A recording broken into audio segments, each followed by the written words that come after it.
Shalom saudara, kita berjumpa lagi dalam pengajaran tentang gambar hati manusia. Hati manusia yang sudah jatuh ke dalam dosa digambarkan dengan hati atau jantung yang berwarna gelap, tetapi sangat dikasihi oleh Tuhan, sehingga jika manusia mau menerima penebusan yang Allah sediakan di dalam Yesus Kristus, maka ia akan menerima hati yang baru seperti ini. Nah, selengkapnya seperti apa, saudara?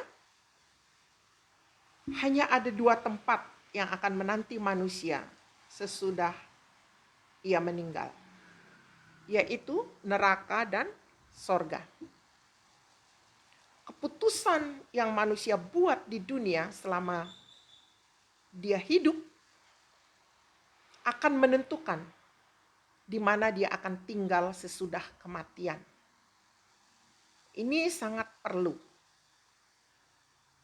Jadi bagaimana manusia bisa sampai kepada salah satu tempat ini?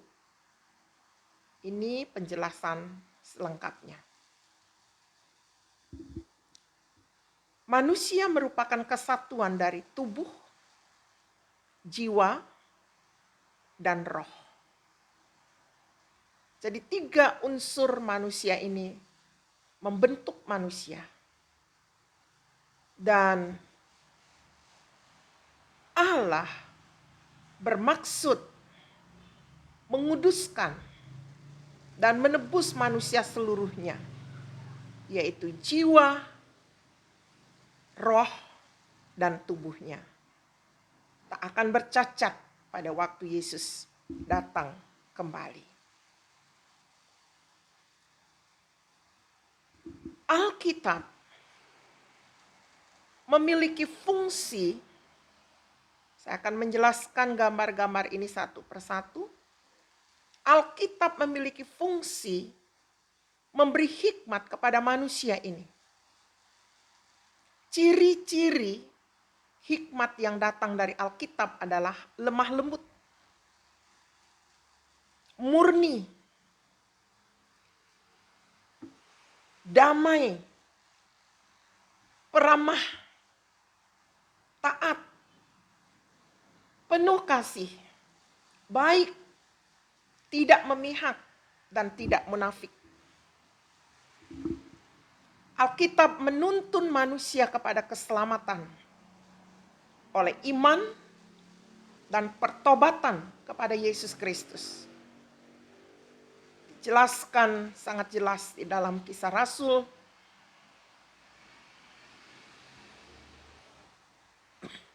Alkitab juga mampu mengajar manusia.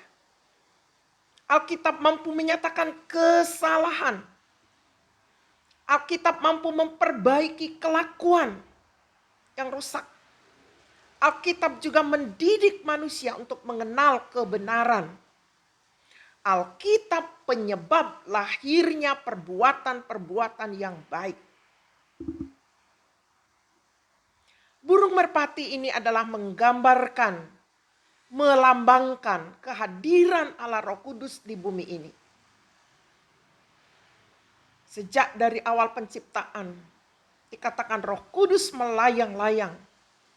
Demikian juga ketika Allah mau menciptakan manusia baru, Roh Kudus hadir di muka bumi.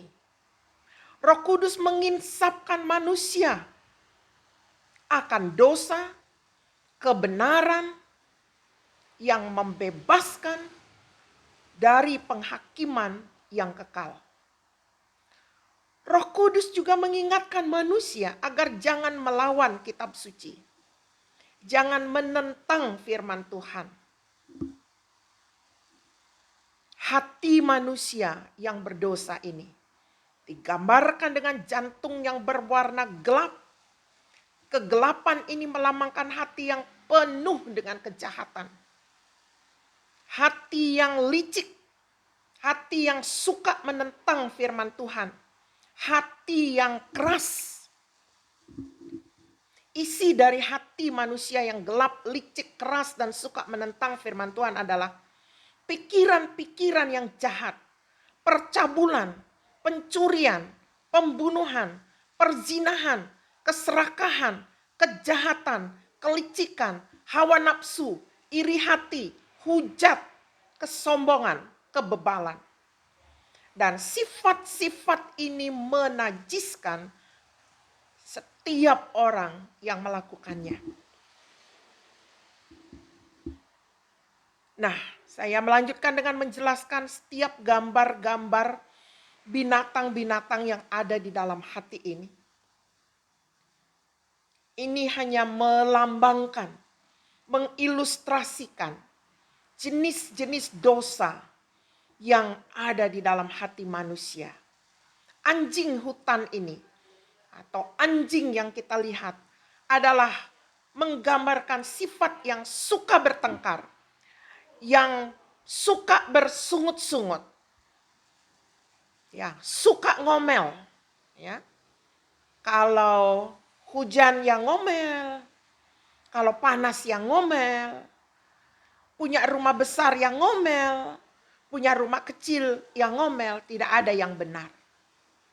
Ular ini menggambarkan sifat manusia yang suka menipu, suka berbohong, licik. Tuhan jijik melihat penipu. Terkutuklah penipu, kata firman Tuhan. Penipu tidak akan masuk surga. Dan salah satu sifat ular adalah dia mengganti kulit setiap 40 hari satu kali, tetapi tetaplah ular. Sering menggambarkan orang Kristen yang hanya kulit luarnya saja Kristen, tapi perbuatannya bukan Kristen. Sering disebut Kristen ular. Berbeda dengan ulat. Kalau ulat, sekali dia menjadi kepompong dan menjadi kupu-kupu, tidak pernah berbalik lagi menjadi ulat.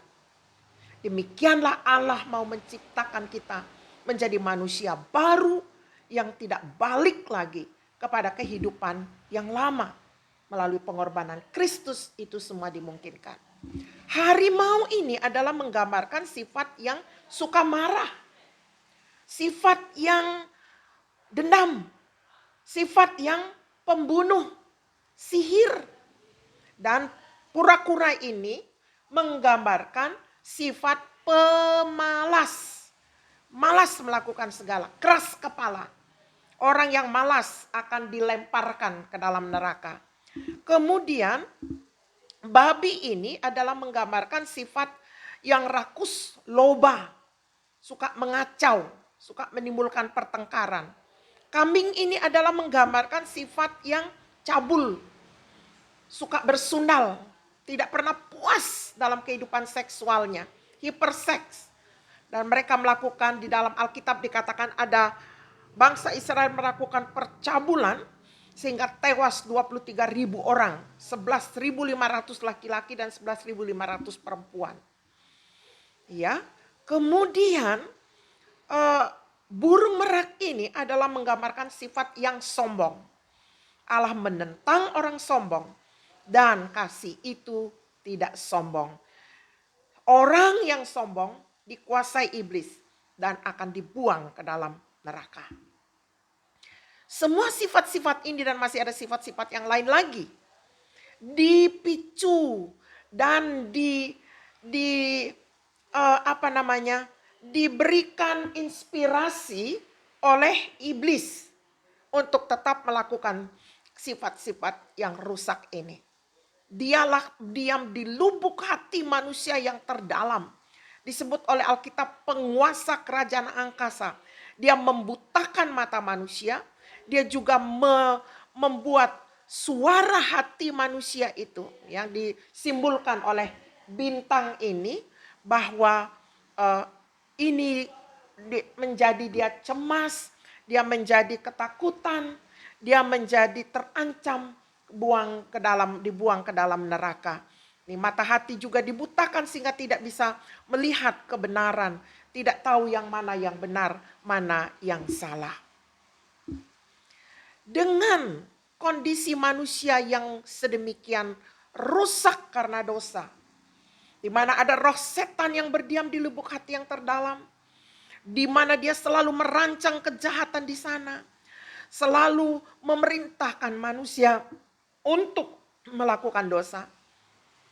Ada keinginan-keinginan berdosa yang memang sudah ada sejak lahir, sejak dari dalam kandungan. Ini benih-benih tinggal tumbuh saja.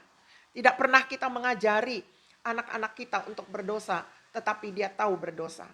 Tidak pernah kita mengajari mereka marah, mereka tahu marah sendiri. Ya.